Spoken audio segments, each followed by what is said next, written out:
Alors tout le monde connaît la scène du polar ici à Palexpo, mais il y a également la scène du polar féminin avec deux auteurs éminentes, Corinne Jacquet, qu'on ne présente plus, et puis qui nous fait rencontrer Christine Brouillet. Vous êtes québécoise. Absolument. Il n'y a même pas besoin de préciser. Dès que vous parlerez, on en reconnaît on votre verra accent ça, on chatoyant. verra ça. Alors, Corinne, là, pour l'instant, une petite période de calme avant un prochain livre, changement de genre, mais on n'en parle pas. Une petite période de réédition de différents titres en poche, réédition de Meurtre à Genève, donc un peu de travail quand même sur les livres passés, et puis beaucoup de travail pour un livre à venir qui sera historique, qui n'aurait rien à voir avec un roman policier, mais on en reparlera. Mais qu'on lâchera au petit matin le cœur battant. Et qu'on lâchera au petit matin le cœur battant, ça c'est un vieux gag entre nous, ça doit faire 20 ans qu'on se le fait celui-là. Pratiquement. Christine Brouillet, alors une plume féminine de plus, le polar à Québec, de quel style de polar s'agit-il? Oh là là, c'est vraiment un polar classique, c'est-à-dire qu'il y a des meurtres, une enquête. Moi, j'ai un personnage avec qui je travaille depuis 30 ans. Ce n'est pas mon alter ego parce que je suis trop trouillarde, je ne suis pas comme Maud Graham, mais on partage la gourmandise toutes les deux et je suis native de la ville de Québec. Donc, les romans se passent dans la ville. Maud enquête sur des histoires criminelles et je fais découvrir Québec et les bons restos et les endroits sympathiques de la ville à travers mes enquêtes qui sont dramatiques, bien sûr. C'est tragique, il y a des meurtres, des crimes et tout.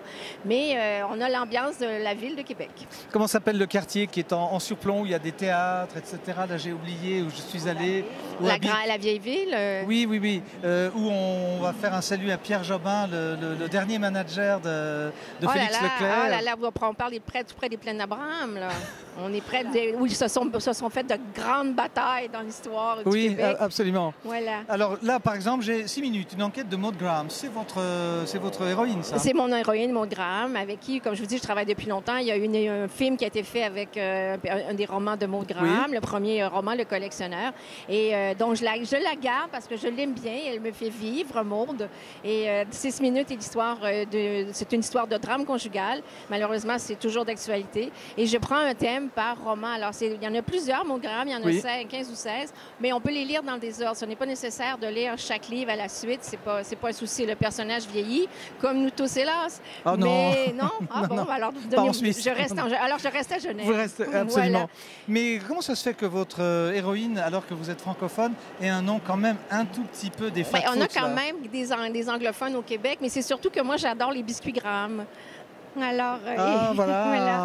Avec lesquels toujours à la gourmandise. Et on fait les gâteaux fromage avec la base de biscuits Graham. Alors voilà, Maud Graham vient de là. Et Maud, c'est un prénom que j'adore, c'est tout. Oui, bienvenue chez Maud, on pense à Éric Romer, évidemment. Tellement. Merci Corinne. Mais merci à vous, merci de découvrir Christine, mon amie. Voilà, merci, écoutez, merci. Et puis on va lire ça, et puis pourquoi pas, on ne sait jamais.